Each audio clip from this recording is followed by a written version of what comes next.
Eto, guys, tignan po natin. Kasi may video po ngayon itong si Vice Ganda at si Senator Bato de la Rosa na kumakalat ngayon sa social media.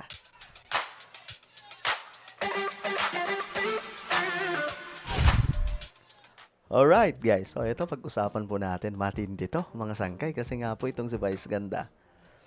Mayroon pong video kasama po si Bato. Si Bato. Alam nyo na siguro si Bato ang tumakas sa Senado. Ngayon, may kumakalat na video silang dalawa. Malalaman nyo ngayon, mga sangkay. At ako, matindi to. Anyway, bago tayo mag-umpisa sa mga hindi pa po dyan nakakapag-subscribe sa ating YouTube channel, makikita nyo po yung subscribe button sa baba ng video na to. Click nyo lamang po yung subscribe, i-click ang bell, at i-click nyo po yung all. Sa mga nanonood naman po sa Facebook, i-follow nyo po yung ating Facebook page. Okay, umpisahan na po natin. Kasi eto guys, eto mga sangkay yung kumakalat. Do you remember? Itong si Vice Ganda. Noon kasi itong si Vice Ganda, nung panahon pa po ni former President Duterte, especially nung nagkaroon po ng pakikipagdigma laban po dito sa pinagbabawal na pulburon na pinangunahan nga po nun ni General or PNP Chief Ronald Bato de la Rosa. Itong si Vice Ganda, hangang-hanga. Legit guys, hangang-hanga. Pero ngayon guys, 'di ba? Bumabanat siya. Bakit kaya? Ito, panoorin natin guys. Nakakatawa to kasi, alam mo bakit nakakatawa? Kasi ngayon, panay po siya pambabash, 'di ba? Kaila PRRD, itong kaila Bato, mga sangkay. Pero, balikan natin to. Talagang change has come in the Philippines. Kasi Okay, ganito. Panoorin muna natin buo. Tumawa muna kayo sa taas. Saka tayo magkomento, mga sangkay. talagang change has come in the Philippines. Kasi dati di ba, yung mga pusher at saka mga adik, naghahanap ng bato. Pero ngayon, hinahanap na sila ni Bato. Evolve na. Kaya party-arte. Isumba nyo na lang yan. Di ba, sir? Pero maraming salamat sa isang napakalaking pagbabagong ginagawa niyo sa kapaligiran namin sa bansang ito. Para sa amin, para sa mga batang Pilipino, maraming salamat po.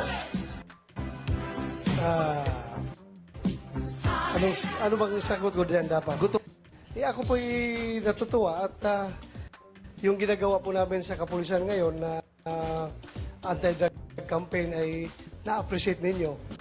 Na-appreciate ng mga taong bayan. At yan po ay lalo po naming paigtingan yung aming kampanya. Yung expect po na maraming susurrender, maraming mahuhuli. Pag talaga paigtingan namin yung aming kampanya. Okay. Yan po yung mga unang taon ni Pangulong Rodrigo Duterte noon. Ni Duterte bilang isang presidente na kung saan itong si Vice Ganda hangang-hanga pa po sa ginagawa. Ang tingin ko nga dyan mga sangkay, nagsimula na medyo ko, di ba dati, ginest pa nga po niya si Duterte noon. Di ba, tuwang-tuwa sila, di ba? Dalawa sila vibe sila. Masaya silang nag-uusap Si Duterte, kwela din po yun Pero mga sangkay, nagbago ang lahat nung ang ABS-CBN. Nung ang ABS-CBN ay napasara. Hindi po ni Duterte, kundi ng mga kongresista, kagaya po nila Marcoleta, sa panahon po ni former President Duterte. Okay, tandaan nyo, hindi si PRRD ang nagpasara. Pero binabanatan niya po noon yung ABS-CBN. Kasi mayroon daw pong, I think, advertisement na binayaran na pero hindi pinalabas. Malaki daw yung binayad mga sangkay. Ngayon, eto na. Balikan po natin. Anong nangyari? Dahil lang ba doon? Kasi ito, tuwang-tuwa siya that time. Diba, tuwang-tuwa siya. Hindi ko nga alam kung ano sasabihin dito ng mga supporters ni Vice Ganda kasi tuwang-tuwa siya at that time. May himayin po natin. talagang change has come in the Philippines. Tuwang-tuwa siya naniniwala siya at the time na ang pagbabago ay nandito na nga sa Pilipinas nung panahon ni Duterte. Kasi dati-rate, di ba? Yung mga pusher at saka mga addict, naghahanap ng bato. Pero ngayon, hinahanap na sila ni bato. Oo, di ba? Tuwang-tuwa siya.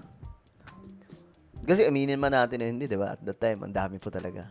Dami. Guys, parang normal lamang po yung bintahan sa gilid-gilid eh. Di ba? Normal. Pero nung dumating daw po, eto, tuwang-tuwa si Vice Ganad, nung dumating daw po sila bato, biglang nagbago ang lahat. So ngayon, mga sangkay, ano nangyari?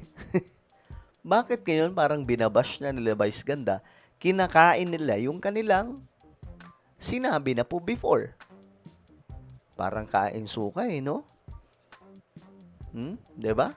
Mga sangkay? Pagkatapos nilang magsalita, eto na naman.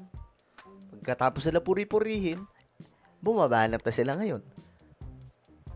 Teka lang, ano ba talaga yung, ano kaya yung explanation dito ni Vice Ganda, no? Evolve na. Kaya party arte, isumba nyo na lang yan. Di ba, sir? Pero maraming salamat sa isang napakalaking pagbabagong ginagawa niyo sa kapaligiran namin sa bansang ito. O, kita nyo? Maraming salamat sa malaking pagbabagong ginagawa nyo, sir, sa bansang ito. You see, guys? So, ibig sabihin, tuwang-tuwa siya at that time.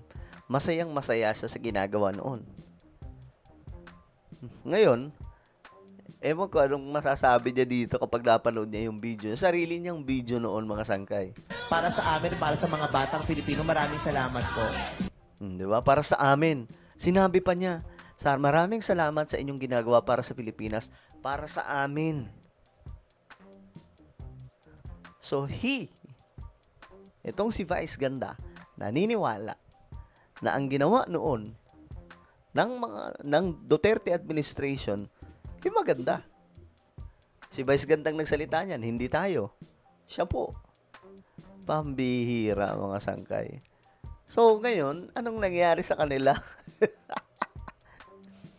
Ako kasi, mga sangkay, pagdating po doon,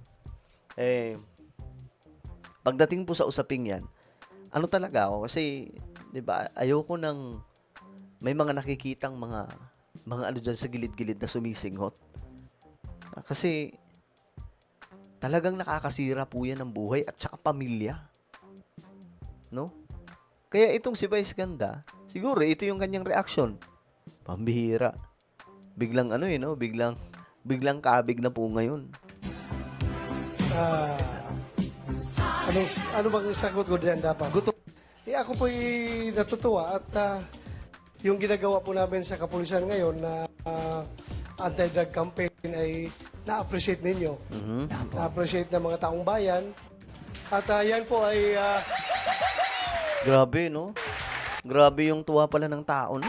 lalo po naming paigtingan yung aming kampanya. You expect po na maraming susurrender, maraming mahuhuli. Talaga paigtingan namin yung aming kampanya. Okay. So, ayan, mga sangkay. No? Anong masasabi nyo dyan? Ito ay kung makakalat ngayon, video po yan ni Vice Ganda. Mambihira. Ay, naku po, mga sangkay. Well, ano po inyong opinion tungkol dito? Comment down below. Mayroon tayong YouTube channel. Ito po ay Sangkay Revelation. Hanapin nyo po ito sa YouTube ngayon din. Kapag nakita nyo na, click nyo po yung subscribe, i-click ang bell, at i-click nyo po yung all. Ako na po ay magpapaalam. Mag-iingat pong lahat. God bless everyone.